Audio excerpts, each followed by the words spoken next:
여러분 안녕하세요. 중국 경제의 모습이 용이 마치 꿈틀거리듯이 꿈틀거리고 있다라고 느껴지시기도 하고 또 어떤 분들은 뭐 중국은 망하지 않겠느냐 뭐 이런 의견을 또 갖고 계신 분들도 계시고 세계 GDP 2위국인 중국의 행보 어떤 모습일까? 특히 미중 무역 전쟁 속에서 어떤 중국의 대응이 있을까? 또 한국은 그런 여러 미중 무역 전쟁 중에 어떤 여파가 있고 우리는 어떤 대응을 해야 될까? 여러 가지 여러분들의 관심사들이 주목되고 있습니다. 그런 부분을 좀 깊게 심층적으로 토론해 볼 우리 이치훈 부장님을 모셨습니다. 안녕하십니까? 안녕하십니까, 이치훈입니다. 네. 한번 인사를 이렇게 한번 해 주실 수 예, 있을까요? 예. 네. 안녕하세요. 국제금융센터에서 중국 미중 분쟁을 담당하고 있는 이치훈 부장입니다. 반갑습니다. 네. 맞습니다. 제가 사실 부장님은 처음 뵌 게 얼마 전에 기재부 이 통상 관련 자문회의 때 예, 이렇게 맞습니다. 옆에 예, 앉으셨었는데 제 옆에 앉으셨죠. 예, 좋습니다. 예. 그래서 우리 부장님을 한번 꼭 채널에 모셔서 말씀을 예, 드려야겠다라고 생각했고요. 고맙습니다. 혹여나 여러분들께 이제 국제금융센터가 어떤 기관인지 살짝 설명드리면 우리 한국이 IMF 외환 위기를 겪은 다음에 다시는 이걸 재발하면 안 되겠다 하는 그런 의지로 국제금융센터를 조성했다고 볼 수 있고 예, 그래서 정말 우리 한국 경제를 둘러싼 여러 위험 요인들이 무엇일까를 예, 맞습니다. 굉장히 적극적으로 모니터링하기 위해서 특히 이제 예, 기재부가 예, 우리나라 기준으로 한 연 100억 정도의 민간 합계 예, 예산을 들여서 모니터링 장치를 만든 것이다. 예, 맞습니다. 이렇게 저는 해석하고 있는데 예, 어떻습니까? 맞습니다. 그 우리가 IMF 때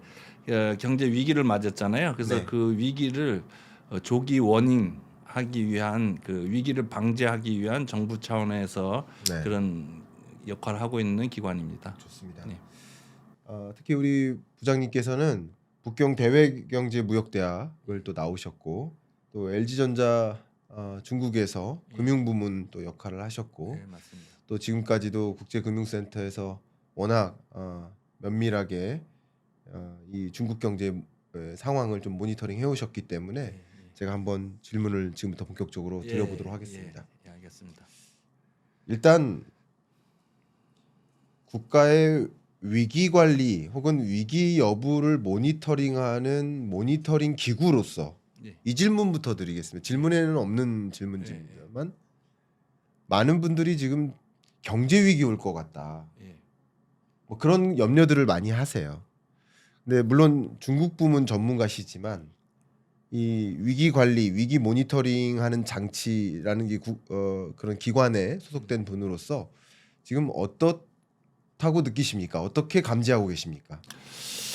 지금 뭐 좋지 않죠. 네. 좋지 않습니다. 이제 대체적으로 뭐 두 가지로 나눠서 보면 실물 경제가 있고 네. 뭐 자본 시장 두 개 나눠서 본다면 실물 경제 측면에서 보면 저희 나라가 뭐 신흥국이라고 보긴 좀 어렵지만 아시아 주요 신흥국 가운데서는 지금 성장률 전망치가 계속 하향 조정되면서 좀 제일 낮은 수준에 들어가요. 그래서 뭐 1%뭐 원래는 금년 2% 예상했다가 1% 후반 다시 1% 중반 뭐 이렇게 내려가고 있는 그런 상황이고 일부는 뭐 1%의 성장을 예상하면서 아시아 주요국 중에서 좀 가장 낮은 네. 그 전망치를 예상하고 있고 그 이유는 그 작년에 우리나라 경제를 끌고 왔던 수출 부분이 네. 좀 위축될 것이다. 대수요가 위축되는데 거기에 지금 미국의 지금 오늘의 주제인 미국의 자국 우선주의, 관세 이런 부분 때문에 대외 수요 위축이 가중될 것이다. 이게 지금 가장 크고 네.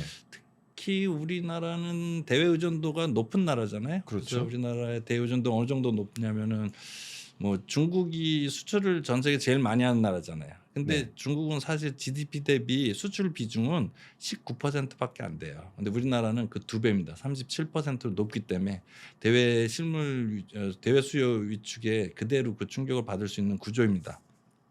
그리고 또 내수 시장은 작기 때문에 내수 활성화에 또 좀 어려움이 있고 내수는 또 부동산 시장이 안 좋고 또 여러 가지 금융 여건도 양적 완화를 하기에도 좀 부담스러운 미중 금리 차나 이런 것 때문에 그래서 어떤 내수 쪽에는 안 좋은 상황에서 내수와 외수가 같이 안 좋아졌기 때문에 전체적으로는 실물 경제는 좀 좋지 않은 상황이고, 근데 자본시장을 보면은 지금 뭐 삼성전자나 이런 쪽에서 보면 외국인 자금들이 많이 나가고 있죠. 또 서학개미 아시죠? 네. 서학개미 그 개인 투자자들의 해외 투자가 줄고 있지 않습니다. 그래서 뭐 얼마 전에 미국이 뭐 저기 급락했을 때 이제는 좀 우리나라가 우리 개인들이 이제 덜 나가지 않겠냐 했는데 이제 저점이라고 또 나가고 그래서 계속 이런 자본 유출에 대한 우려도 좀 있는 상황이라 전반적으로 좀 거시 경제와 자본 시장 둘 다 뭐 저 우호적이지 않는 상황이다라는 거는 뭐 부인할 수 없는 사실이고요. 다만 이제 위기냐라고 묻는 데는 저는 의견을 좀 달리하고 있고요. 왜냐하면 과거 우리나라가 IMF 때 위기를 맞았을 때와 지금에 비교하면 건전성이 상당히 좋아졌습니다. 일단 네. 뭐 외환 보유국도 지금 저희가 4천억 달러 가까이 육박을 하고 있고, 그 다음에 뭐 저 단기 외채나 이런 것들이 외환 건전성 지표들이 상당히 좋습니다. 그래서 그 위기까지 가는 걸 보기에는 좀 너무 과한 해석이다. 그래서 경기 하방 압력과 금융 위축이 있지만 위기까지 아니고 그런 어떤 상황이 지금 연출되고 있다, 이렇게 보면 되겠습니다.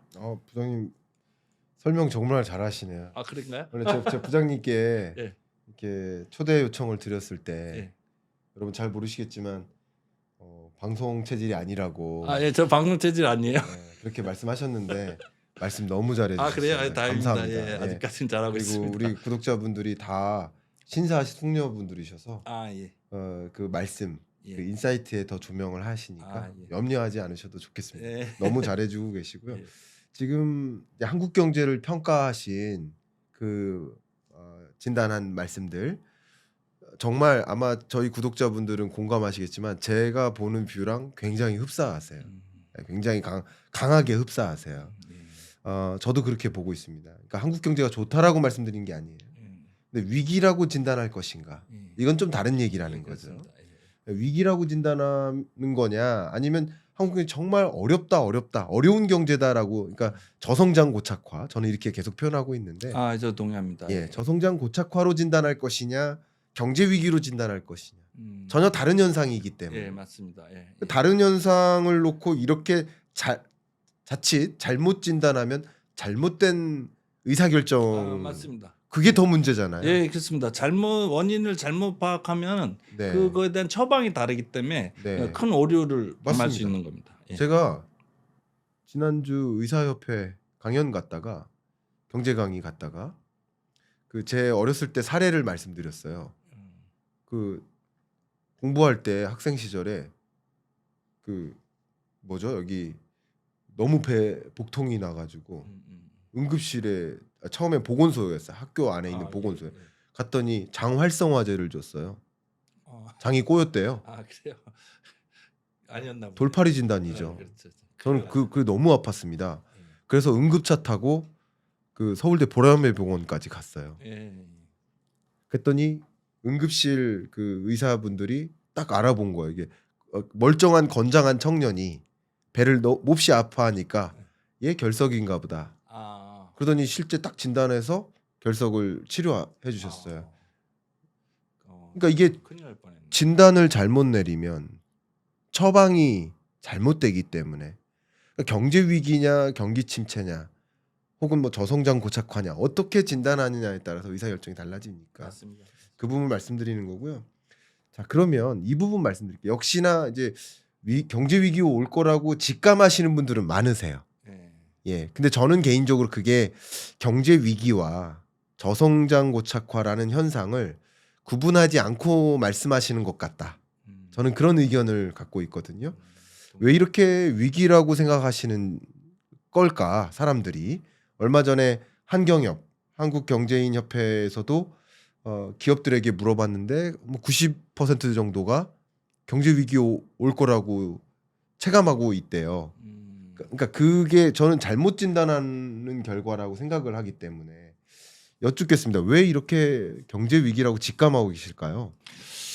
그런 체감에는 사실은 내수 위축이 제일 크게 작용하는 것 같고요. 네. 지금 소비가 매우 좋지 않잖아요. 그렇죠. 소비가 매우 안 좋은 상황이고 개인들의 소비도 안 좋고 또 물가는 높고 그러니까 더 이 소비 위축되고 기업들의 투자도 또 위축된 상황에서 옛날에는 네. 수출이 잘 되면 그 수출 잘 된 게 소비나 투자로 연결이 됐어요. 그렇죠. 근데 지금은 수출이 잘 되면 그걸로 그냥 끝나요.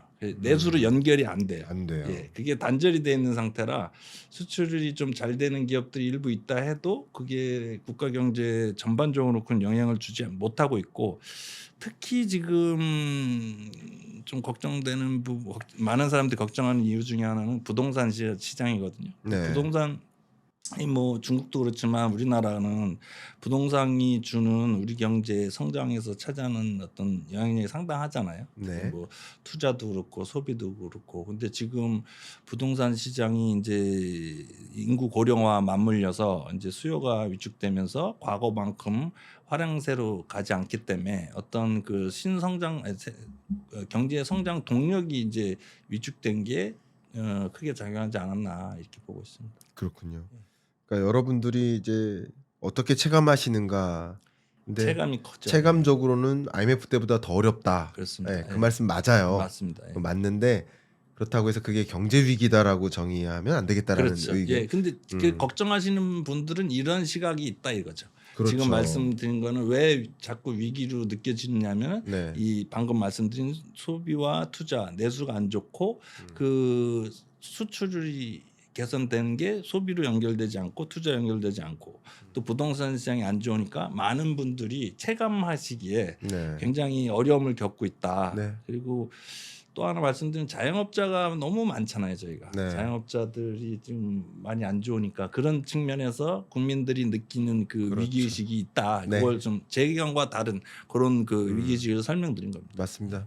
저도 철저하게 공감하고요. 어렵지 않다는 뜻이 아니라 너무 어렵죠. 정말 너무 어려운데 IMF 때보다 더 어렵다라는 말씀에 대해서도 공감하지만 그렇다고 그것을 경제 위기라고 가정하긴 경제 위기 때 나타나는 현상들이 있지 않습니까? 위기라고 보기에는 저희가 그래도 플러스 성장을 하는 그런 나라고 나름 또 어떤 제조업 기반이 탄탄합니다. 그래서 뭐 요즘에는 뭐 조선이 신반도체라는 얘기도 좀 있고 또 일부 저기 뭐 미중 분쟁으로 인해 미중 대립 과정에서 우리가 불안 요인이 더 크지만 나름 그 안에서 또 기회 요인도 있고 또 새로운 혁신 또 신기술들이 개발되면서 네. 그런 측면에서 우리가 위기라고 판단이 어렵다. 보통 위기라고 하는 거는요.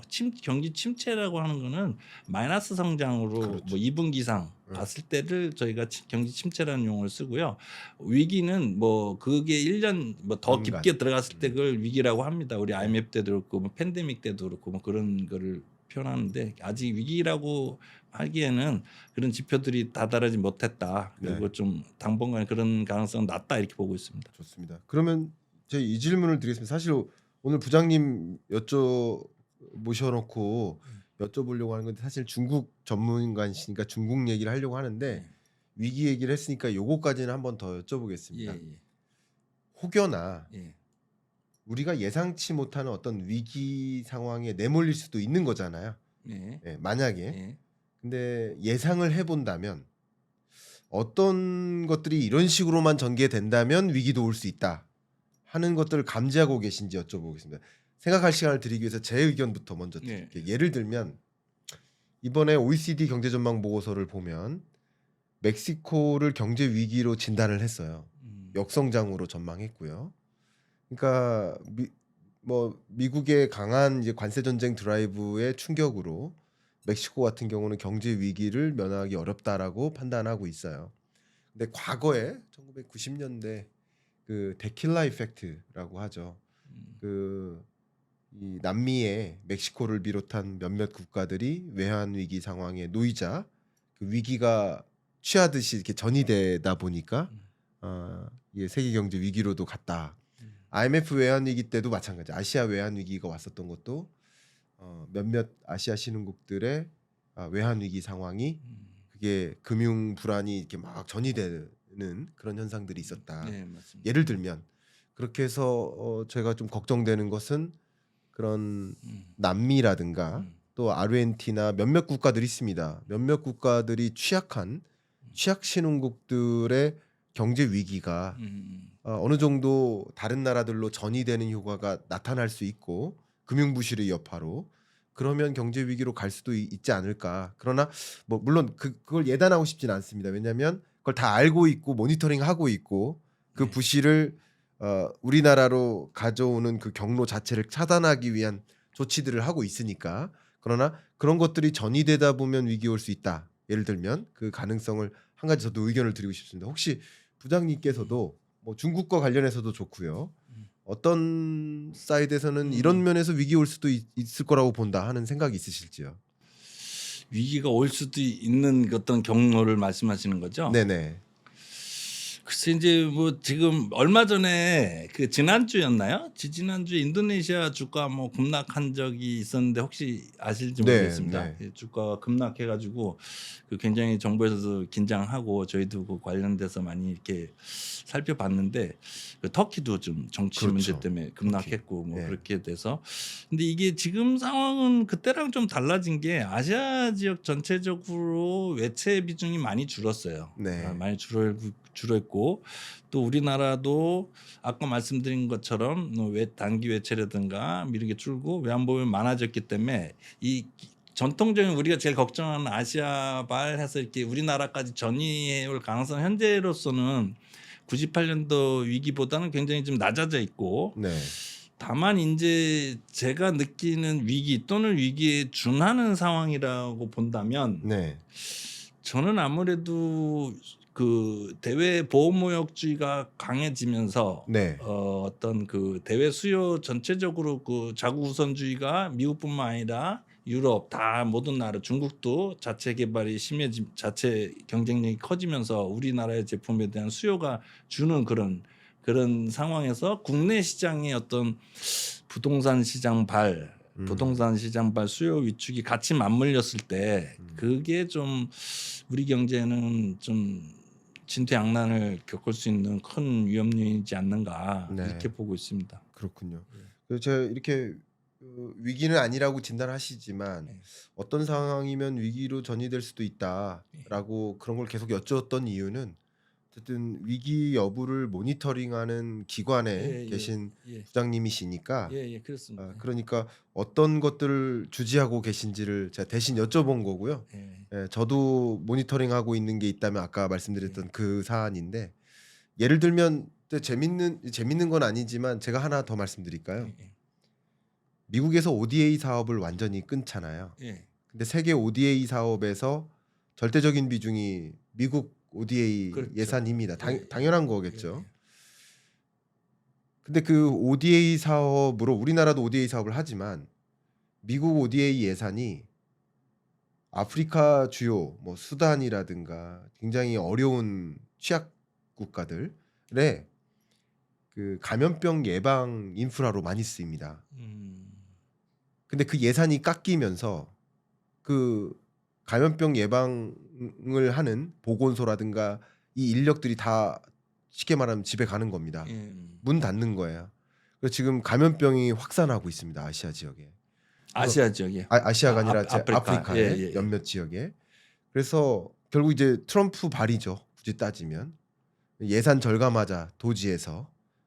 그럼 어디부터 예산 절감할까? 왜 우리가 다른 나라 신경을 써? ODA 사업 줄이자. 이렇게 해서 결과적으로 감염병이 좀 확산하고 있는데 우리 팬데믹이 처음 겪었던 것도 아니고 사스나 메르스 있었고요. 그러니까 그런 감염병이 다시 확산할 위협이 있다 하는 것을 좀 모니터링하기도 하거든요. 예를 들면 우리가 예상치 못하는 어떤 위협이 있다면 그런 것도 가능하다라는 거죠. 그래서 제가 계속 여쭸던 겁니다. 중국 얘기로 지금 넘어가기 전에 혹여나 중국으로부터 우리가 워낙 중국에 대한 의존도가 높으니까 중국으로부터 감지되는 위험 요인, 특히 우리 한국으로 한국의 여파를 줄 만한 그런 위기 가능성 요인 그런 것들이 혹시 있으실지 여쭤보겠습니다. 중국의 근데 이게 이제 우리가 말하는 차이나 지금 차이나 리스크를 얘기하셨는데 네. 차이나 리스크가 우리 전통적으로 중국 경제의 어떤 취약 요인이 불거지면서 중국 경제가 경착륙 또는 네. 위기로 가면서 그 옆에 있는 우리나라도 같이 간다. 이게 전통적인 그렇죠. 그 생각이잖아요. 우려잖아요. 근데 네. 그 부분은 이제 그분이 있는 게 맞는데 그 부분 먼저 설명드리면 네. 지금 중국에는 지금 민간 부분이 굉장히 지금 취약합니다. 민간 부분이 굉장히 취약한데 그 원인은 그 과거에 팬데믹이 발생하면서 우한 봉쇄부터 시작해서 그게 이제 상해 봉쇄까지 2022년에 상해 봉쇄가 되면서 그 민간 기업들의 어떤 투자나 기업 심리 또는 민간 소비 심리가 완전히 위축이 됐어요. 그 트라우마가 아직까지 오고 있습니다. 해소가 네네. 되고 있지 않는 상황이고 두 번째 또 2021년에 뭐 알리바바나 기업들을 규제한 거 있잖아요. 사교육 규제, 알리바바 이런 벤처 기업들 규제한 거. 이 두 가지 요인이 같이 지금 맞물려서 민간 부분이 회복되고 있지 않아요. 그래서 트럼프 1기 때는 오히려 민간 투자나 민간 기업 뭐 소비나 이런 게 좋았는데 지금 그 부분이 훨씬 그때부터 많이 안 좋아지는 상황이고 또 하나 말씀드리면 우리보다 더 심각한 건 부동산 시장이 지금 3년 연속 3년이 좀 넘었죠. 그 마이너스를 가격 하락세를 지속하고 있는데 이거는 역대 그 대내외 위기 어느 때보다도 더 깊고 넓은 장기간에 걸친 하락폭입니다. 그래서 그리고 또 그게 좀 특이한 점은 보통 중국의 부동산 시장은 중국 정부의 정책에 따라 활성화하면 올라가고 좀 이렇게 억제하면 내려가고 그랬는데 지금 활성화 정책을 해도 지금 좀 내려가고 있는 그런 상황인데 물론 이제 금년 작년 말부터 약간 이제 가격 하락폭이 축소됐고 거래량은 좀 늘고는 있어요. 그렇지만 그 폭과 그동안에 3년 넘게 이 이례적인 이런 하락폭은 과거 일본의 그 잃어버린 20년과 유사한 현상을 보이고 있어서 이런 민간 부분과 부동산 시장에 맞물린 것이 중국 경제에서는 트리거고 여기에 미국 트럼프까지 가세해서 이렇게 같이 외수까지 줄였을 때 이런 어떤 더 경제 심리에 위축될 수 있다는 점에서는 상당히 우려되는 요인이 되고 있습니다. 네. 중국 경제에 대해서 이렇게 말씀 주셨는데 잃어버린 20년에 해당하는 네. 일본식 장기 경기 둔화 이런 현상에 놓여 있다. 부동산 시장은 부동산 시장은라고 이제 진단을 해주셨습니다. 네.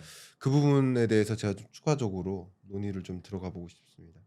그러니까 중국 경제를 보면 어떤 분들은 중국 끝났다, 망했다 이렇게 말씀하시고 또 어떤 분들은 중국 위협적이다, 중국 너무 무섭다. 특히 뭐 저희가 얼마 전에 기재부 회의에서 했을 때도 과잉 생산, 뭐 서구는 과잉 생산이라고 칭하죠. 그게 위협적이고 그것으로 인해 서구 주요 뭐 자동차 기업들이나 다 힘들어지는. 과잉 생산이 이제 일반 전통 산업에서 첨단 산업으로 넘어간 거죠. 그렇죠, 그게 이제 위협적이라는 거죠. 그렇죠. 그런 얘기가 있는 거죠. 그래서 이제 말씀을 논하고자 하는 건 뭐냐면 저는 이것을 두 분 다 맞다. 그러니까 이렇게 말씀하시는 분도 맞고 이렇게 말씀하시는 분도 맞다. 근데 저는 어떻게 보냐면 두 분 다 맞는데 두 분이 다른 데를 보고 계시다. 맞습니다. 예. 제가 굳이 정의를 한다면 중국의 GDP를 쪼갰을 때 일부는 이제 구경제, 일부는 신경제인데 부동산과 관련된 혹은 내수와 관련된 이런 구경제를 보면 정말 끝난 것 같고 망한 것 같고 잃어버린 20년 온 것 같고 근데 신경제적인 측면을 보면 로봇 산업, AI 뭐 그밖에 여러 뭐 재생에너지, 전기차, 배터리, 반도체까지 네, 정말 무섭거든요. 근데 맞습니다. 신경제는 또 그렇다. 저는 이렇게 구분을 하고 있습니다. 부장님은 혹시 어떻게 보고 계십니까? 저도 동의합니다. 동의하고요. 네. 저랑 네. 생각이 비슷한 생각이 것 왜 이렇게 같아서 우리 비슷하시죠? 짠거 아닙니다. 짠 거 아닙니다. 짠거 아니고 저희 비슷하고 토론인데 지금 중국 경제가 망하느냐 아니면 위협적이냐 둘 중에 하나를 저보고 택하라 그러면은 네. 저는 둘 다 있는 거 맞지만 위협적이라는데 더 무게를 무게를 더 실고 있습니다. 아, 네네. 저는 그렇게 보고 있습니다. 우리가 중국을 정의하려면 예, 그렇습니다. 근데 약한 고리를 보자면 분명 약한 고리는 있다. 예, 양극화죠. 중국 그렇죠. 경제가 양극화가 심합니다. 기업도 지금 말씀하신 것처럼 무슨 AI 딥시크부터 시작해서 뭐 5G, 6G, 항공 우주, 양자 컴퓨터, 신재생 에너지는 뭐 말할 것도 이미 중국이 다 쓸었고요. 네. 이런 것은 굉장히 지금 앞서져 있고 미국과 지금 장을 겨룰 정도로 와 있어요. 실제로. 네, 네, 근데 네. 아직도 그걸 인정 안 하시는 분들이 많이 있고 네. 그런 와중에 적자 기업 수는 또 역대 최고치를 기록하고 있어요. 아. 그게 뭘 의미하냐? 네. 이 적자 기업 수 최고치를 의미하는 게 뭘 의미하냐? 전통 산업의 구조 조정이 있죠. 네. 있지만 그만큼 가혹한 경쟁에 노출돼 있는 거예요. 중국 내. 중국 기업들이. 네. 그러니까 그 많은 사람들이 아직도 중국에 대해서 딥시크는 짝퉁이야. 뭐 이렇게 얘기하시는 분이 있는데 그 굉장히 큰 오류입니다.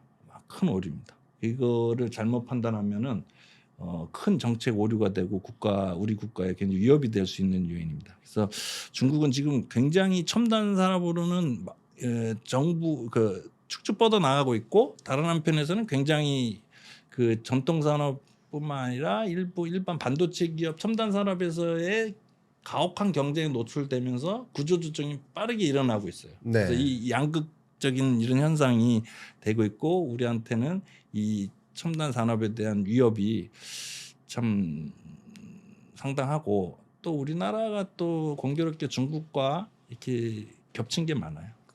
미국하고 또 조금 달라요. 미국은 일부 AI 이런 게 겹치긴 하지만 네. 약간 기초 산업에 있어서 그게 다른데 우리는 상당히 그 겹친 분야가 많아서 좀 더 위협적이다 볼 수 있습니다. 그렇군요. 지금 말씀 속에 저는 이제 항상 뭔가를 이렇게 뭐죠?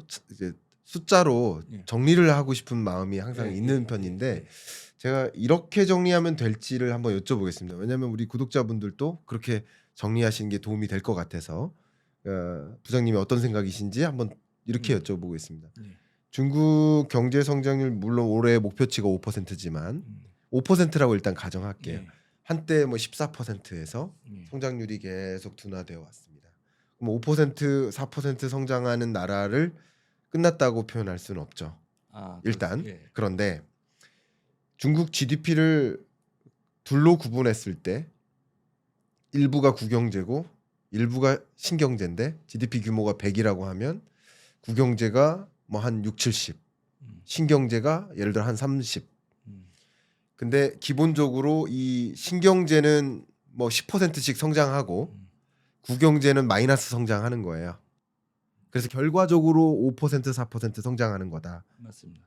저는 이렇게 그림을 그리고 있어요. 부장님께서 혹시 이런 식으로 설명해 주실 수도 있을까요? 너무 가혹한 질문. 아니 근데 가혹한 경쟁인데 가혹한 질문.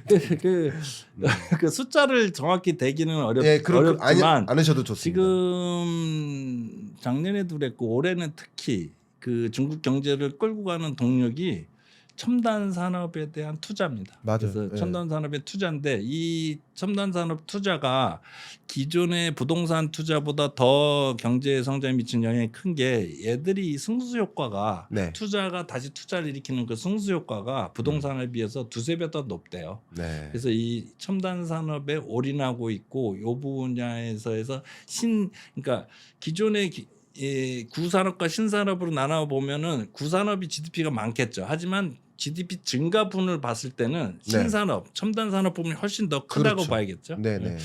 그리고 이제 뭐 중국의 성장률이 5%다, 뭐 4%다 그렇기 때문에 이제 그 피크 차이나 또는 이제 넘어서 피크 차이를 넘어서 이제 중국 경제 이제 맛이 갔다 이렇게 느끼시거나 생각하시는 분이 많은데 실제로 그렇지 않고요. 왜냐하면 지금 4.5%만 놓고 보더라도 경제는 GDP 증가분을 가지고 성장을 그렇죠. 얘기하는 겁니다. 그래서 네. 지금 이미 중국 경제는 너무 높은 큰 경제 규모가 굉장히 커졌어요. 그래서 뭐 환율 여건 때문에 뭐 미국의 옛날에는 뭐 75%까지 갔다가 지금 68% 절대 규모, 그러니까 PPP 규모 구매력 기준은 이미 미국을 넘어섰지만 절대 규모로는 지금 뭐 저는 72 갔다 68 뭐 이렇게 됐는데. 그런다 하더라도 GDP 증가분을 따져놓고 앞으로 전망치를 5년 IMF의 기준 5년 신분치를 봤을 때 미국보다 떨어지지 않습니다. 네. 그래서 여전히 중국은 전 세계적인 시장에서 봤을 때 그 성장 동력인 거는 맞다. 다만 옛날처럼 그 압도적인 성장 동력은 아니고 전보다 좀 성장 동력은 약해졌지만 규모는 굉장히 커졌기 때문에 옛날에 10%와 지금 5% 어느 게 더 크냐를 놓고 봤을 때 지금 5%를 무시할 수 없는 지금의 5%가 GDP 증가폭으로 보면 더 크죠. 그좀 그걸 자주 예. 설명드리면 작년에 미국의 예외주의가 있었잖아요. 네. 미국의 경제, 미국의 금융시장 뭐 다 미국이 다 압도적으로 끌고 갔는데 미국의 GDP가 작년에 아마 3% 성장했을 거예요. 그리고 근데 미국이 다시 전 세계를 끌고 갔다? 저 동의하지 않습니다. 왜냐하면 중국이 작년에 5% 됐잖아요. 네. 중국이 미국의 0.7배라 그러면 57, 35, 3.5% 미국으로 따지면 3% 성장한 거예요. 그래서 네네. 굳이 그 성장률의 증분을 놓으면 미국하고 중국하고 같이 끌고 간 건데 네. 중국은 예전보다 못했으니까 좀 낮아졌고 미국은 예전부터 높아졌으니까 그게 예외주의고 미국이 혼자 끌고 왔다 이렇게 얘기를 하는데 그거는 옳지 않은 틀린 생각이다. 그래서 지금 GDP 그 비중 규모로 봐서 성장률을 역사하는 가중치를 해보면 비슷하게 서로 3% 정도씩 끌고 가는 요인이 있다. 그래서 지금 뭐 피크 차이나 저는 그 성장률은 피크 차이지만 영향력은 피크 차이나 보는 거는 동의하지 않습니다. 좋습니다. 그러면 너무 좋습니다. 그러니까 말씀을 제가 조금 푼 다음에 어떤 논의를 하려고 하냐면요. 푼다면 우리 GDP의 10배 정도잖아요. 중국 GDP가. 그렇죠. 10배 됩니다. 모든 다 10배 됩니다. 10배 정도 되는데 그 10배 정도 되는 그 GDP의 나라가 근데 5%씩 GDP가 커지고 있는 거잖아요. 그렇죠. 예? 근데 우리나라는 지금 1% GDP가 예. 증가하고 있는 1, 거고요. 2%. 그러니까 참 하여튼 그런 상황인데 예. 그러면 이렇게 여쭙겠습니다. 중국 잃어버린 20년 왔다라는 그 진단은 그러면 이제 구경제 측면을 더 집중하시는 것이고 그러면 그 부분에 대한 논의를 좀 한 다음에 그리고 중국의 어떤 위협적인 모습들을 또 이어서 논의를 하면 어떨까? 네, 이렇게 좋습니다. 하면 좋을 것 같습니다. 좋습니다. 예. 자 그러면 잃어버린 20년 왔다라고 이제 평가하는 여러 전문가들의 의견은 분명 그 구경제적인 측면일 것이고 그리고 이 구경제적인 측면에 더 위협적인 요인이 맞물리는 것이 미중 무역 전쟁이라 생각하는데 그것 때문에 또 많은 기업들이 중국을 떠나고도 있지 않습니까? 그러니까 이게 결국 중국의 부동산 시장이나 또 민간 경제를 더 특히 심리적으로 위축시키는 요인이 또 될 거라고 보는데 이 부분 한번 더 추가적으로 이제 진단해 주시면 감사하겠습니다. 잘 말씀하셨는데 그 중국의 그 전통 산업, 우리 말하는 뭐 철강이라든가 특히 대표적인 석탄업입니다. 석탄 중국의 전체 에너지 소비에서 석탄이 여전히 한 67, 8%를 차지하면서 석탄 산업에 대한 구조 조정, 또 한계 기업에 대한 구조 조정 이런 문제들 이런 것들이 자연스럽게 지금 정부 정책 어떤 신재생 에너지로 가면서 어떤 자연스럽게 이렇게 구조조정되는 측면이 있고 그리고 실제로 이들 기업이 생산성이 안 맞아서 그 한계 기업이 꾸준히 늘어나면서 아까 말씀드렸다시피 적자 기업 수가 역대 지금 최대치를 기록하고 있고 그래서 이런 부분에서는 이제 상당히 우려가 됩니다. 다만 지금 중국 정부의 정책에 좀 미묘한 변화가 있어요. 그래서 코로나 때 처음에 이제 코로나 발생하고 그 우한에 코로나를 이제 제압을 하고 나서 한 6개월 정도 있다가 그때 이제 국유기업 개혁 문제를 강하게 얘기하면서 앞으로 3년 안에 국유기업을 다 정리를 하고 뭐 한계 기업들 하고 이거를 강하게 하다가 가만히 보니까 지금 이게 어떤 지방의 작은 소도시에 가면 기업 하나가 이런 허접한 그 한계 기업 하나가 고용을 다 하고 있는 거예요.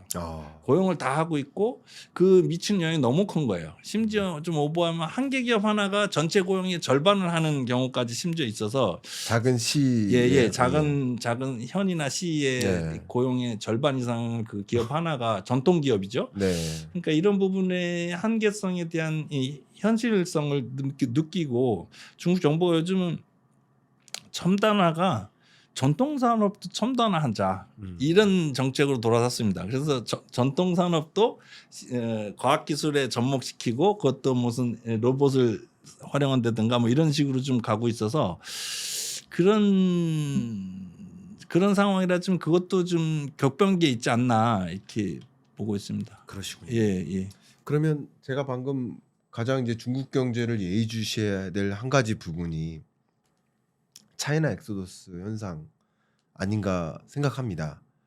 근데 더군다나 이제 4월부터 미국이 관세 전쟁을 더 강하게 드라이브를 걸다 보면 어쨌든 많은 기업들이 하는 액션 중에 하나가 그래 미국에 공장 지을게 가동률 미국에서 가동을 더 많이 할게 이런 액션도 많이 있겠지만 일단 이 무역 전쟁의 본거지 그러니까 트럼프 행정부가 타겟으로 하고 있는 그 국가는 곧 중국일 테니까 그렇습니다. 예, 지금 예. 그러니까 기업들은 이제 살려고 중국을 떠나는 거죠. 그러니까 미국 기업들도 떠나고 국내외 많은 기업들도 중국을 떠나는 현상이 이미부터 있었는데 이 현상이 어느 정도라고 혹시 체감하십니까? 예, 떠난다. 근데 지금 저는 좀 약간 생각이 다른데요. 네네. 떠날 기업은 이미 다 떠났습니다. 떠날 겸 다 떠났다. 다 떠났어요. 네. 전통 산업에 대한 투자, 옛날에 인건비 따먹기에 갔던 기업들은 다 나왔고 네. 지금은 남아 있는 기업들은 그 중국 내에서 중국의 그 효율성, 부품 산업, 산업 클러스터에 대한 효율성. 예를 들어서 TV를 하나 만들면 TV에 들어가는 각종 부품들을 네. 같이 쭉 생산하는데 그게 다 그 군으로 형성돼 있어요. 네. 그 클러스터라고 본다면 그 클러스터인데 그게 효율성이 너무 좋아요. 그래가지고 지금 저도 LG 전자 출신인데 LG 전자에서 갈 기업은 이미 몇 년 전에 갔고 남아 있는 기업들은 그 효율성 때문에 못 가고 있다. 네. 그래서 앞으로도 갈 생각이 없고 그 남아 있는 그런 상황이고. 네. 그 좀 다른 얘기로 빠지면 뭐 베트남으로 우리가 생산 기지를 옮겼잖아요. 근데 실제로 그 L 기업의 경우 베트남에서 공장 옮겨서 생산하지만 실제로 거기에 생산하는 부품의 60% 정도 중국에서 다시 가져와요. 그만큼 중국이 그 산업이 효율성이 좋고 네. 가성비가 좋고 품질도 좋다는 얘기예요. 네. 그래서 그런 어떤 지금 엑소더스의 문제는 추가로 들어가기 부담스러운 거지 기존의 그 엑소더스까지 표현하기에는 이미 그 시대는 지나서 지금 들어가고 있는 기업들은 대중국 FDI죠. Foreign Direct Investment 그 안에 있는 것들은 첨단 산업 또는 서비스업 중심으로 재편이 이미 됐습니다. 네. 그래서 지금 제조업 투자 비중은 한 30% 정도밖에 안 되고요. 나머지는 서비스업 그 중에서는 미국, 일본 이런 선진국들이 많이 지금 차지하고 있어서 어떤 기존의 투자는 전통적인 투자는 이미 멈췄고 그게 지금 바뀌어져 있는 상황이고 다만 이제 외국인 직접 투자 전체적으로는 좀 줄고 있는 거죠. 금년에 그렇죠. 작년에 줄고 올해도 줄고 뭐 이런 그렇죠. 상황인데 나가는 거는 아마 지금 그건 쉽지 않다. 왜냐? 중국 내수 시장이 있고 또 중국에 대한 그 부품에 대한 그 효율성이 워낙 좋아서 그 두 가지 측면에서는 나가지 못할 것이다라는 게 있고 실제로 미국 기업의 중국 매출 비중이 매출액이 얼마인지 아세요? 미국 기업의 미국 기업의 중국 내 매출이 예. 한 7,500억 달러 정도 되거든요. 네. 연간 매출이. 예. 그거는 그러니까 이 매출이란 거는 미국 기업이 수출이 아니고 진출해서 거기서 일어나는 예. 매출을 얘기하는 겁니다. 네. 그래서 작년의 경우는 한 7,500억 달러 정도로 추정이 되는데 이거는 중국의 대미 수출 약 5천억 달러보다 많은 규모이기 때문에 그 막대한 시장 때문에 미국 기업들이 못 나가고 있다.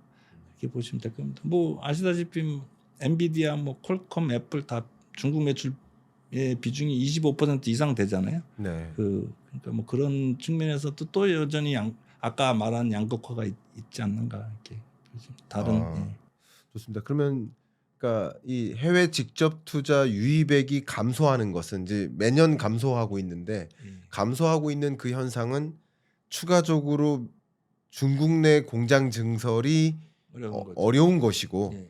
기존에 이미 있던 공장은 열심히 가동하고 있다. 추가적인 엑소더스는 안 일어나고 있다. 이렇게 현재로서는 그런 측면이 더 강하다고 봐야죠. 그럼 그 빠져나올 만큼 다 다 빠져나갔죠. 다 네. 빠져나가고 관세 부과로 인해서 추가 뭐 이탈 압력이 있는 건 맞는데 네. 이 관세라는 거는 좀 우리가 생각해 봐야 되는데 이게 과연 항구적인가에 대한 네. 퀘스천이 있습니다. 그래서 네. 트럼프의 그 관세 정책이 과연 항구적인가? 네. 그 항구적이지 않고 중간에 1년 또는 2년 안에 완화되거나 축소될 수 있다면 그거에 맞춰서 장기 전략을 수립하는 건 옳지 않다. 그러니까 관세가 지금 올라갔으니까 이제 다 공급망이 다 재조정 될 거야. 다 미국으로 가고 중에서 나오고 이렇게는 보면 안 된다는 거고 그렇게 일시적인 현상에 따른 장기 계획 수립은 굉장히 위험하다. 그거가 지난 그저께 이코노미스트에서 관세 불확실성 단기 그거에 따라 장기 전략을 수립하는 것 도박에 가깝다라고 미국 언론도 이렇게 얘기를 해요. 그래서 네.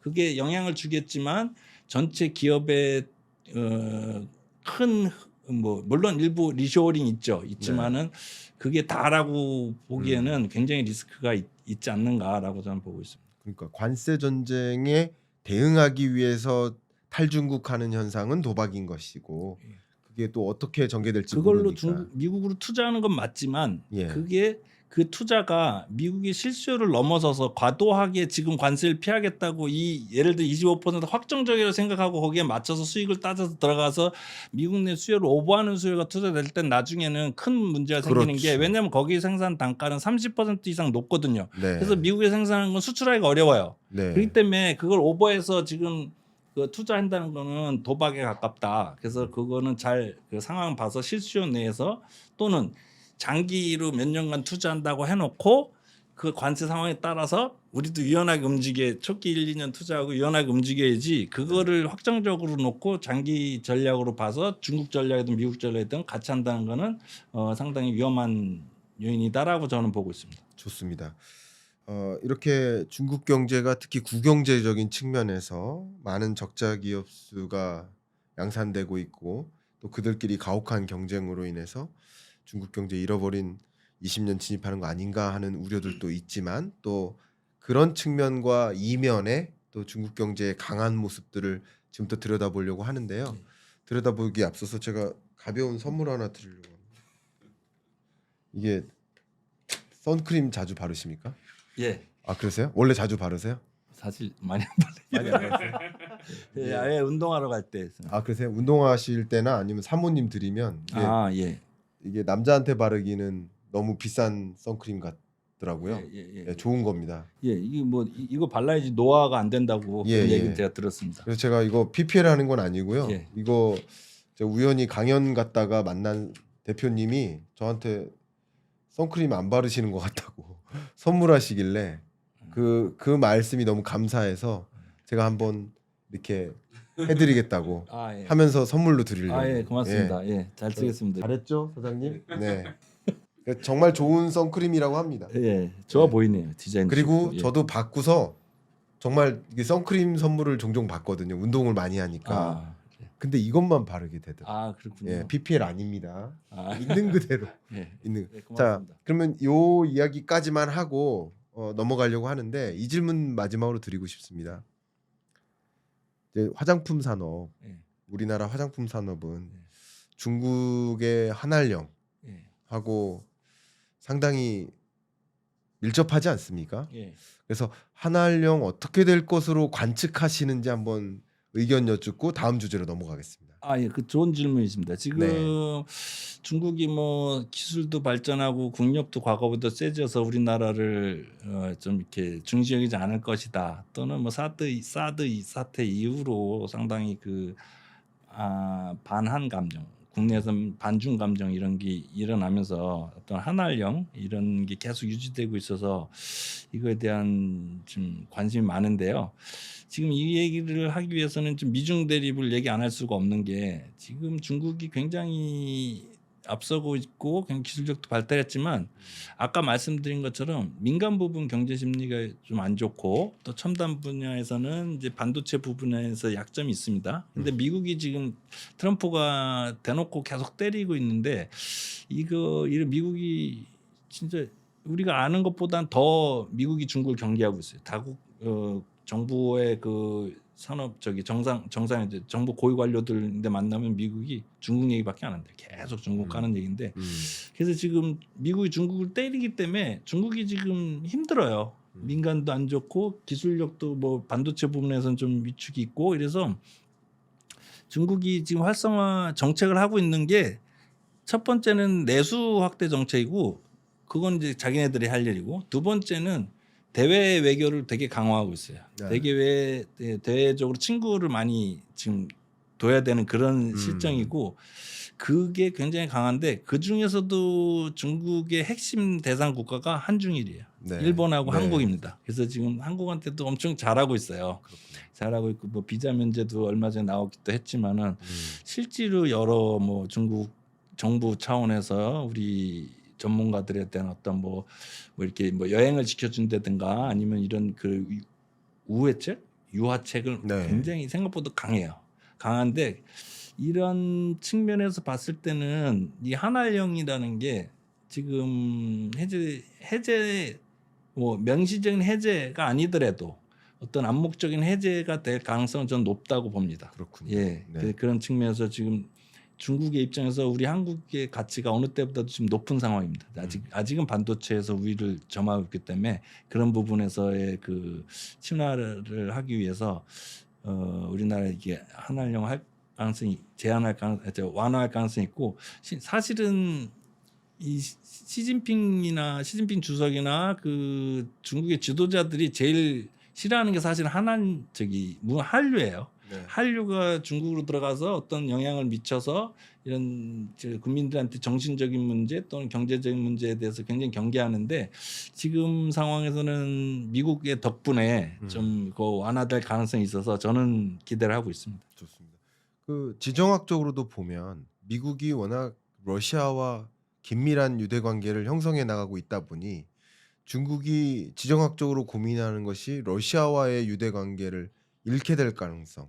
그러니까 중국 입장에서는 러시아가 아닌 그 밖에 다른 나라들과 뭔가 동맹국적 물론 동맹국이라는 표현은 좀 다르지만 좀 경제적인 유대 관계를 더 형성하고자 하는 의지를 표명하는 입장인 건 사실이다. 저도 이렇게 보고 있습니다. 저도 동의합니다. 그런 어떤 기류화에서 한알령이 이제 해제될 수 있겠다라는 기대감. 네, 예, 있습니다. 그러면 화장품 업계 같은 경우는 상당한 또 기대를 가질 수도 있겠네요. 기대를 가져도 좋습니다. 다만 이제 그 화장품이라는 게 전에 한알령 이전에는 저희가 굉장히 압도적인 우위를 차지하고 있었어요. 근데 지금은 트렌드가 이 원재료를 수입해서 자기들이 만드는 그런 과정이 있기 때문에 그런 거는 감안해야 되는 걸로 보고 지금 러시아 관계 얘기하신 거는 러시아하고 중국하고는 이제 얼뜻 보기에는 혈맹처럼 보여지지만 사실은 둘 간의 관계에 굉장히 그 믿음이 없는 관계입니다. 아직 그 전략적 그 어떤 혈맹 관계는 아니에요. 그래서 전쟁이 났을 때 자동으로 들어가는 관계가 아니고 지금 트럼프가 러시아하고의 이 관계는 분명히 그 자극을 주는 요인으로서 우리나라와의 관계를 개선시키는 그 요인이 되는 건 분명히 맞습니다. 좋습니다. 자, 지금까지 이제 말씀을 쭉 전개해 왔는데 잠깐 스토리를 정리해 보면 일단 한국 경제 상황, 그리고 한국 경제에 위협이 될 만한 요인들 정리를 했었고 그러다 자연스럽게 이제 중국 얘기로 넘어가서 중국의 특히 구경제와 신경제를 구분했을 때 구경제적인 측면에서 참 어려운 상황에 직면해 있는 건 사실이다.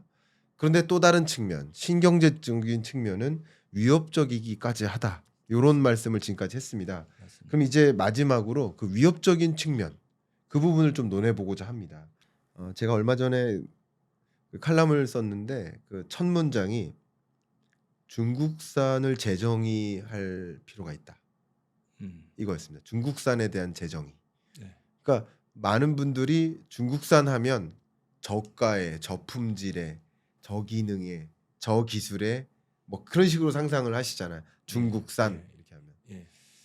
근데 지금은 아닌 게 아닐까 하는 저는 생각을 했고 제가 또 한 가지 여러 생각들을 하게 되는 계기 중에 하나가 제가 CES와 MWC를 매년 가거든요. 아 이번에 다녀오셨어요? 이번에도 다녀왔고요. 아 예. 예, 근데 매년 가는데 이제 대면으로 갈 때도 있고 비대면으로 갈 때도 있지만 꼭 참석을 하는데 이번에 그동안의 변화된 모습들을 지켜봤지만 이번 올해 MWC 같은 경우는 유독 중국이다.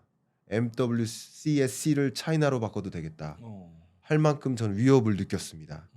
제가 실감한 거고요. 어떤 분야예요?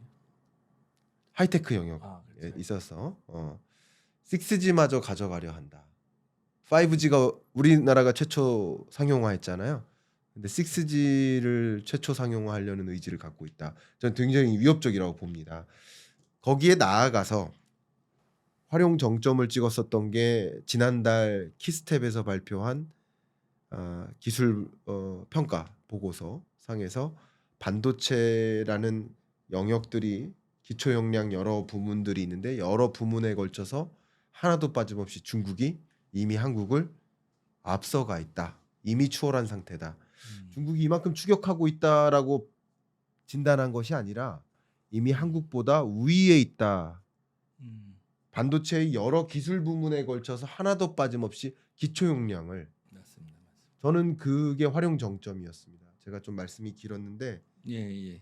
좋은 말씀이십니다. 그러니까 저는 그렇게 보는데 저희는 이제 토론을 지향하니까 부장님은 어떤 견해이신지 예. 완전 동의합니다.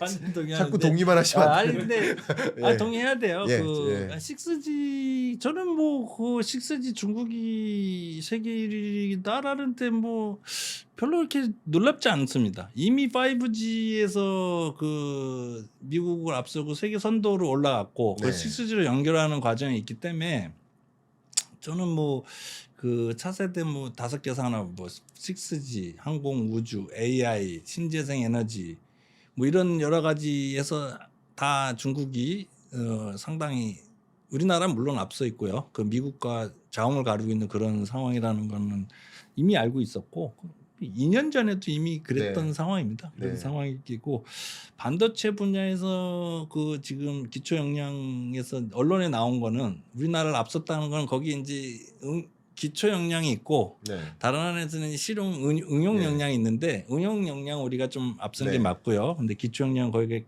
중국이 앞섰다. 맞고요. 지금 반도체 분야에서 그거 혹시 얘기 들으셨나요?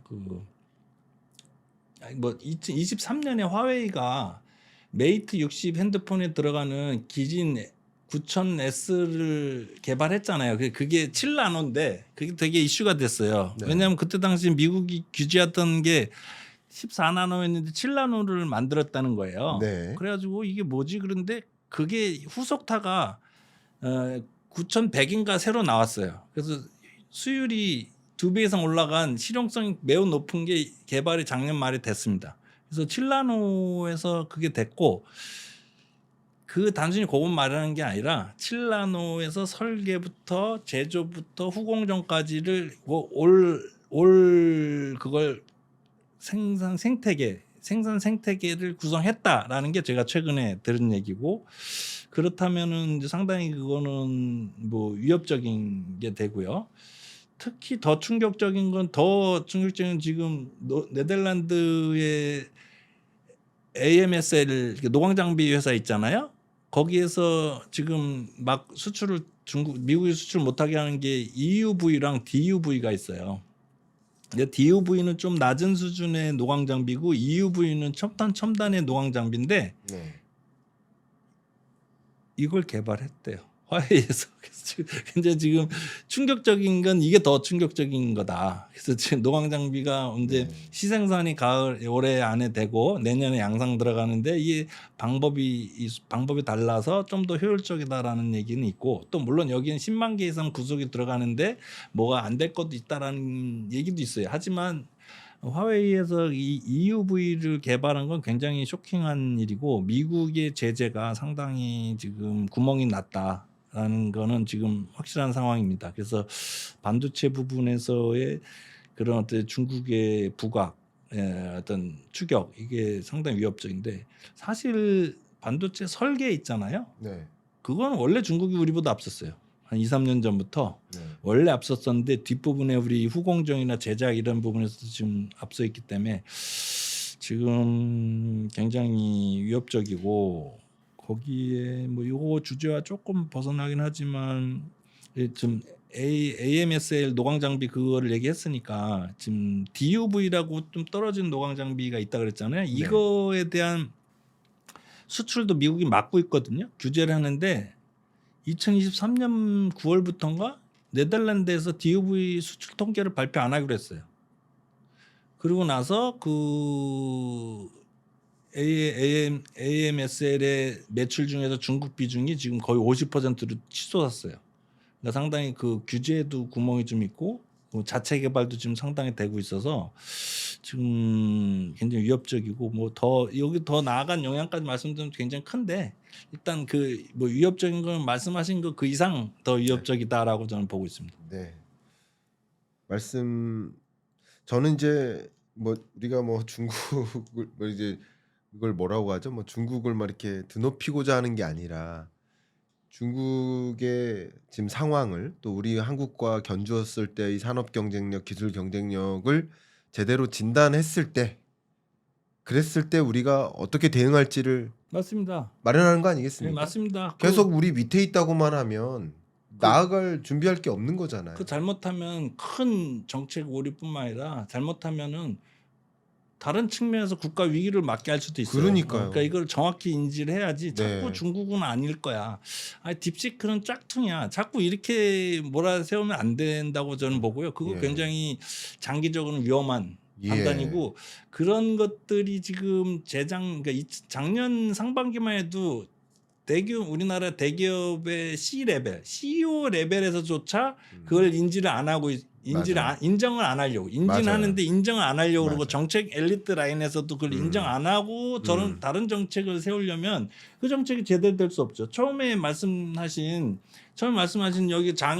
여기 다른 데가 아픈데 장이 안 좋다고 지금 그리 얘기하고 정책을 내거나 거기에 대한 그 치료 방법을 낸다면 문제가 있는 거죠. 네. 실제로 지금 삼성 SDI 배터리 업체잖아요. 한 네. 3년 전에 지금 우리나라 LG랑 삼성의 배터리 업체들이 얼마나 주가가 높았어요. 2년 전에. 근데 갑자기 우르르 하더니 주가 지금 폭락 거의 뭐 떨어져서 지금 차세 산업인지 지금 구조조정 사정인지 알 수가 그 정체성이 지금 없잖아요. 지금 네. 그게 그 이유는 중국에 큰 원인이 있거든요. 네. 그런데 지금 그 중국의 그 실력을 인정하고 지금 삼성 SDI가 중국의 그 생산 설비를 쓰기로 결정했어요.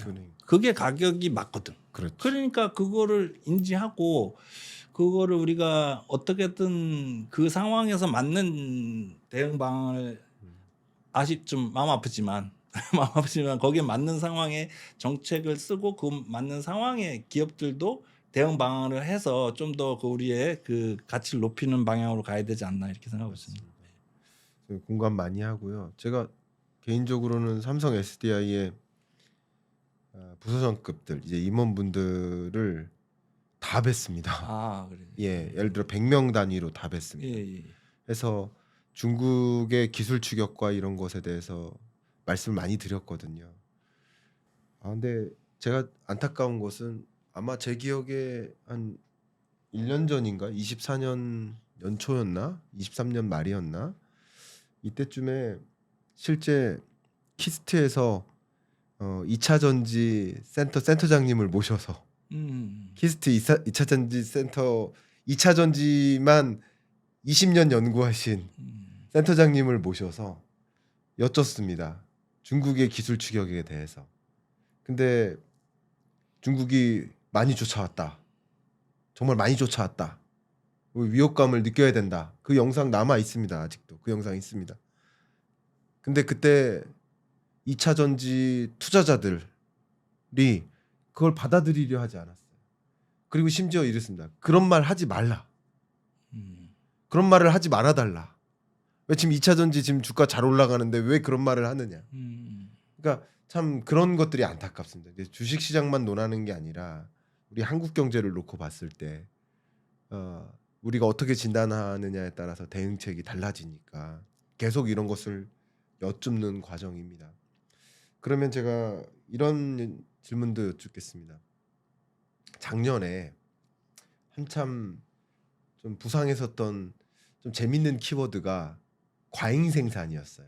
예. 그건 이제 서구권에서 옐렌이 대놓고 경고까지 했었죠. 예. 과잉 생산하지 말라. 불공정한 그런 과잉 생산하지 말라. 보조금 주고 뭐 이렇게. 근데 중국 입장에서는 달랐죠. 대량 생산이다. 효율적인 대량 생산 시스템이다. 그래서 저렴하게 효율적으로 생산하는 걸 어떻게 해야 하냐. 뭐 이렇게 서구권의 어떤 뭐 울부짖음과 중국 측의 입장이 완전히 달랐었다라고 저는 평가를 하는데 워낙 또 이 분야 지켜보고 계시니까 어떻게 중국의 입장이 맞다고 보십니까? 한번 이거 재밌는 질문입니다. 누구의 입장이 맞다고 생각하십니까? 맞습니다. 지금 과잉 생산 문제로 인해서 최근에 하나 큰 사건이 난 게 스웨덴의 배터리 업체죠. 그게 스웨덴 맞나요? 그 네.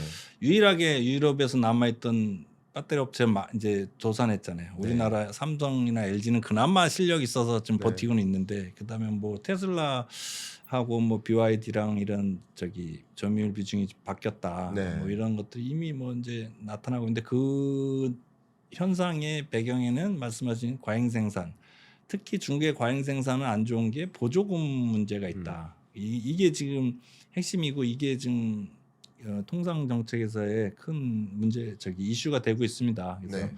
실제로 중국의 보조금 비율은 뭐 다른 나라보다 높은 게 맞습니다. 특히 국가 주도의 어떤 산업 정책, 첨단 산업 정책 플러스 국유 기업에 대한 지원 이런 게 물려서 그 보조금 비율이 높은 건 맞습니다. 그래서 그게 빌미되고 있는데요. 그렇게 굳이 따지고 본다면은 중국의 입장에서 봤을 때 우리나라는 과거에 네. 우리나라 내수 시장만큼 생산한 게 아니잖아요. 네. 우리나라도 더 많이 생산해서 수출 지향적으로 간 나라잖아요. 그렇죠. 그래가지고 우리나라도 그럼 사실은 그때도 우리 박정희 시대부터 시작해가지고 정부의 육성 낮은 전력 비용 이게 다 보조금에 들어가거든요. 우리나라 그렇죠. 산업적 전력이 싸요. 그럼 그게 다 보조금으로 들어가서 제재를 그 논리가 다 된다면 그렇게 돼야 되는데 중국의 입장에서는 진짜 대량 생산과 효율성이 높다. 이것도 좀 얘기가 됩니다. 지금 문제는 첨단 산업에 대한 과잉 생산을 하고 있기 때문에 그게 위협적이어서 그 이유를 찾고 있는데 그렇게 봐가지고 어떤 논리적으로 굳이 싸움을 한다면 서양도 일부 맞지만 30-40% 맞지만 50-60%는 중국이 또 맞는 측면이 있고 과거 우리나라도 그래왔고 네. 뭐 일본도 일정 부분 과거에 그래왔기 때문에 그거를 그렇게 보조금으로 보기에는 지금 보조금만의 현상이다라고 보기에는 네. 지금 무리가 있다 이렇게 저는 보고 있습니다. 그러네. 말씀하신 대로 우리나라도 이제 수출 의존도가 높은데 수출하는 국가들은 다 과잉 생산인 거죠. 그러니까요. 내수용 이상의 생산을 그러니까요. 하니까. 예. 그렇게 치면. 예. 근데 어쨌든 서구 측 입장에서 너무 점령당하니까. 그렇죠. 폭스바겐 사태 예, 맞습니다. 예. 어마어마하잖아요. 예, 맞습니다. 근데 저는 이게 너무 무서운 게 우리나라도 그렇지만 우리나라는 동남권의 이 자동차 산업 이 클러스터링이 잘 되어 있는데 지금 현대차 기아도 그렇지만 또 전기차로의 패러다임 변화까지 맞물려 가면서 또 중국산의 이렇게 점령 세 가지입니다. 그러니까 트럼프식 관세 전쟁. 그래서 생산 기지를 미국으로 더 옮기는 이 한 문제. 그리고 중국산의 점령. 세 번째가 자동차 산업의 변화. 그러니까 이 세 가지라는 엄청난 악재 때문에 자동차 완제품 기업이야 그렇다 치지만 한국에서 돈 벌든 미국에서 돈 벌든 돈 벌면 되지만 근데 같이 따라갈 수 없는 앞단에 있는 2만여 가지 부품을 공급하는 공급업체들, 중소기업들 이게 지역 경제를 구성하고 있는데 전 정말 이게 걱정입니다 개인적으로. 근데 독일이 그걸 먼저 경험했거든요. 폭스바겐 공장 문 닫고 그럼 앞단에 있는 공급 업체들. 그렇죠. 저는 이걸 독일이 2년 연속 제로 성장 마이너스 성장하는 걸 보면서 저는 한국도 대상이 될 수 있겠다는 걱정을 많이 했거든요.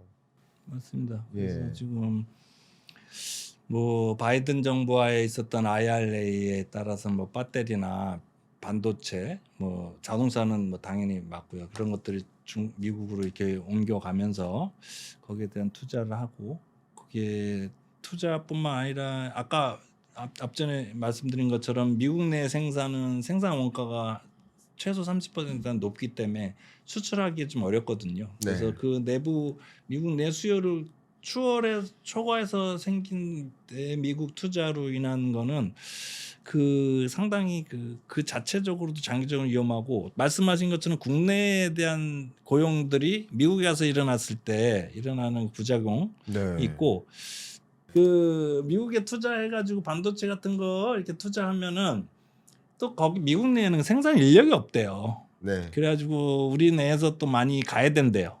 그럼 장기적으로는 그 인력들이 기술 유출 우려도 있다. 그래서 기술 유출은 중국에 대한 기술 유출뿐만 아니라 미국에 대한 기술 유출 우려도 있고, 반도체 만약 IRA대로 투자를 하면 지금 한 2~3천 명이 가야 된대요. 미국으로. 왜냐하면 네. 거기는 아예 인력이 없대요. 그래서 그런 문제들이 있고, 고용 문제, 투자 문제에서 아무래도 그런 쪽에서는 우려가 저도 같이 하고 있습니다. 좋습니다. 제가 이렇게 부장님 모셔서 우리 한국 경제 어떤 상황인가 진단하고 중국의 이런 움직임이 또 우리 한국 경제에 어떤 영향을 미칠까를 고민하고 있기 때문에 계속 여쭸던 것인데, 마지막으로는 이런 말씀을 여쭙도록 하겠습니다. 그러니까 이렇게 중국을 바로 알고 뭐가 위협적인지를 판단하고자 하는 이유는 그냥 절망으로 받아들이자가 아니라 희망을 찾자. 그래서 어떻게 나아가야 된다라는 방향성을 찾기 위함 아니겠습니까? 맞습니다. 예. 그래서 부장님께서 그동안 이 업계에 오래 계셨고 모니터링 해 오신 만큼 좀 이렇게 했으면 좋겠다라는 좀 건설적인 제안을 좀 생각나시는 대로 해주시면 어떨까 이렇게 여쭙겠습니다. 지금 중국이 그 여러 분야에서 지금 우리를 앞서고 있는 건 사실이고요. 그래서 이런 측면에서 위협적인 건 맞습니다. 다만 우리가 중국이 그렇다고 그래가지고 모든 걸 다 할 수는 없어요. 또 우리가 그동안 오랜 기간 가지고 있는 노하우들이 있습니다. 그래서 그런 여러 노하우들을 중국 시장에 접목시키고, 또 중국에 우리가 과도하게 제조업 위주로에 가 있던 거를 좀 서비스업으로 확대 다변화시킬 필요가 있습니다. 그래서 지금 뭐 아까 말씀해주신 한알령 같은 거, 문화 산업에 대한 파급력이 굉장히 크거든요. 그래서 그런 부분에 그 어떤 영향력을 좀 키워야 되고, 실제로 실버 산업 같은 데서는 외국인의 점유율 중에서 미국과 일본이 다 차지하고 있어요. 그러니까 미국은 중국과 싸우고 있으면서 서비스업에 대한 진출은 계속 하고 있는 그런 상황이기 때문에 우리가 그걸 잘 해서 우리는 또 가까이 있고, 또 우리나라의 장점이 분명히 제조업과 서비스, 문화, 의료 이런 분야에 있습니다. 그래서 이 분야에서 중국 시장에 대한 역량을 높이고, 또 정부의 정책도 한중 FTA의 서비스업에도 더 공고하게, 좀 미국이 때리고 있으니까 중국이 우리랑 친하게 한다 그랬잖아요. 그러니까 이런 걸 좀 확대시킬 필요가 있고요. 기본적으로는 그렇게 하고, 지금 미국이 중국하고 서로 싸우면서 우리나라가 득보는 게 있어요. 좀 널리 알려진 사실이지만 첫 번째는 대미 수출이 많이 늘었죠. 그래서 무역 수지 흑자가 과거 중국보다 더 많이 늘었어요. 맞아요. 물론 이 안에는 설비 투자가 수출에서 한 15%는 설비 투자 차지하고 있어요. 그래서 그걸 제거하더라도 상당한 그 풍선 효과가 있습니다. 일례로 한화의 한화의 그 CCTV 같은 보안 업체들은 중국산은 미국의 국방 수권법에 의해서 다 철거하고, 그게 상당 부분 우리나라가 들어갔어요. 그래서 뭐 한화가 뭐 주가가 오르고, 제 친구도 거기 근무하고 있는 광학 공학 박사인데 몇 년 이게 미중 분쟁 이후로 처음으로 성과급이 많이 나오고 있어요. 막 2, 3천만 원씩 나오고 있고 뭐 주가도 뭐 방산 때문에 많이 올라오긴 하지만 어떤 그런 미국 대미 수출도 미국 중국을 때리면서 우리가 중국과 경쟁 관계에 있으니까 우리를 선택하는 요인들이 분명히 있습니다. 네. 근데 거기서 그치지 않고 작년에 우리나라에 대한 직접 투자 1위가 미국과 중국 누가 많은 것 같아요? 우리나라에 대한 예, 직접 투자, 외국인 직접 투자, 공장 건설. 미국 아닙니까? 중국이 중국이 더 신고 기준인데 물론 투자 기준이 신고 기준으로 신고 처음으로 중국이 미국을 제쳤어요. 네. 거기에는 서해안에 대한 배터리 업체에 대한 투자도 있고 약간 우리나라를 우회 기지로 쓰려고 하는 역할도 있습니다. 그래서 처음으로 이렇게 그래 미국은 뚝 떠져 이렇게 탁 올라가서 굉장히 주는 시사점이 있습니다. 그래서 미중 사이에서 이게 미국은 뭐 미국 무조건 옳고 중국 무조건 나쁘고 아니고 여기서 어떻게든 경제적 실익을 찾아낼 수 있느냐에 따라서 우리나라는 규모가 작고 양국은 크기 때문에 네. 조금씩만 떨어져도 그게 풍선 효과가 클 수 있어요. 네. 실제로 그렇습니다. 네. 일례로 중국의 관광객 중에 한국의 비중은 1.5%밖에 안 되는데 이게 1% 튀면요 우리나라에서는 10% 튀어요. 네. 뭔 말인지 알죠? 예. 그러니까 이 풍선 효과 큰 겁니다. 지금 음. 투자도 지금 서해안에 배터리도 많이 투자하고 중국이 저기 좀 미국 그 피해 가려고 이렇게 하고 서로 좀 이렇게 끌어당기는 사이에서 정말 잘 전략적으로 우리의 경제 실익이 무엇인가를 정밀하게 지금 판단해서 거기에 좀 적극적인 걸 하면 좋고요.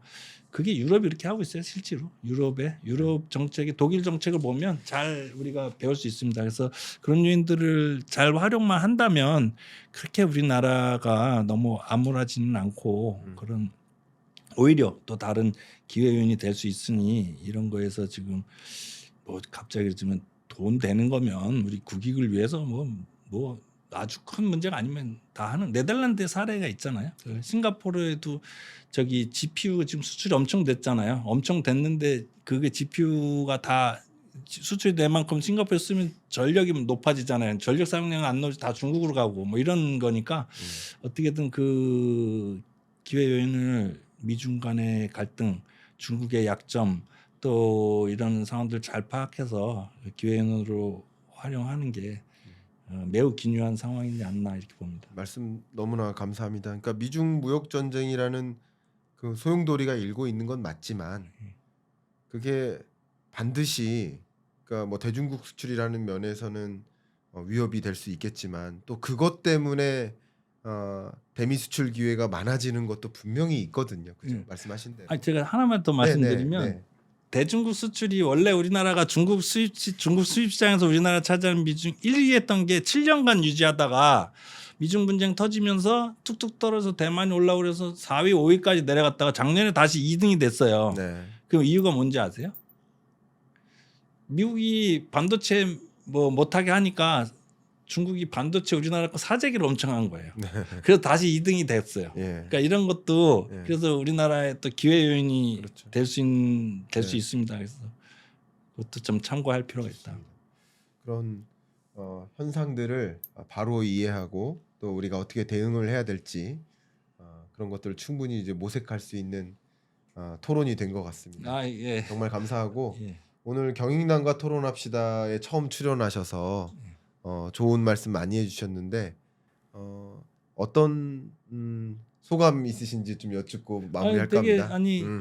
저는 사실 뭐 유튜브는 사실 잘 저기 경제 유튜브를 잘 보지는 않았어요 그동안에. 저 일이 바빠가지고 그래서 좀 뭐 다른 거 취미 활동에 많이 봤는데 오늘 굉장히 우리 대표님의 인사이트가 훌륭하시고 정말입니다. 네. 정확히 인지를 하고 있는 것 같고 또 누가 잘못 얘기하면은 친중이라고 오해할 수도 있어요. 근데 이게 친중과 국익은 다른 얘기입니다. 그걸 자꾸 친중으로 얘기하고 하면서 그거를 이렇게 터부시하면 장기적으로 국가의 경제에 굉장히 안 좋은 영향을 미칩니다. 물론 일반 국민들은 그럴 수 있어요. 하지만 기업인들, 정책 담당자들 이런 분들은 감정과 현상을 정확히 구분해 가지고 거기에 맞는 걸 해야 된다고 저는 생각합니다. 저도 뭐 이제 퇴직하면 끝이에요. 제가 뭐 저의 개인적 이익을 위해서 하는 말이 아니고 국익을 네. 위해서 예. 드리는 말씀이니까 네. 잘 이렇게 혹시 채널 보시는 분들은 그걸 잘 해서 우리나라가 잘 더 쭉쭉 뻗어나갈 수 있도록 이렇게 하는 게 좋겠습니다. 말씀 감사합니다. 아유. 친중 아니고요. 친미도 아니고요. 맞습니다. 예. 친한입니다. 예, 친합니다. 예. 친한 한국- 그게 맞아요. 우리 맞아요. 국익이 우리나라의 국익에 맞는 그렇습니다. 걸 해야지 오로지 감정에 국익을 보는 거지. 흔들리면 안 됩니다. 중국 편, 미국 편이 아닌 정치 거예요. 외교랑 예. 또 다 정치 군사 쪽하고 좀 경제는 돈 되는 쪽으로 우리 경제에 도움이 되는 쪽으로 가야지 네. 거기 우선순위가 되지 이거를 자꾸 곡해하면 안 된다. 저는. 너무 말씀 감사하고 뭐 국제금융센터에서 또 중국 경제 모니터링 하시는 일도 더 잘 해주시고 예. 또 정부에도 좋은 제안 많이 해주시고 또 그런 자리에서 또 뵙도록 하겠고 또 한 번씩 저희 채널 출연해 주셔서 예. 이런 생각들을 예. 자주 공유해 주시면 감사하겠습니다. 예, 좋은 기회 주셔서 네. 저도 감사하게 생각하고 제가 있습니다. 감사합니다. 예. 예, 또 뵙겠습니다. 예.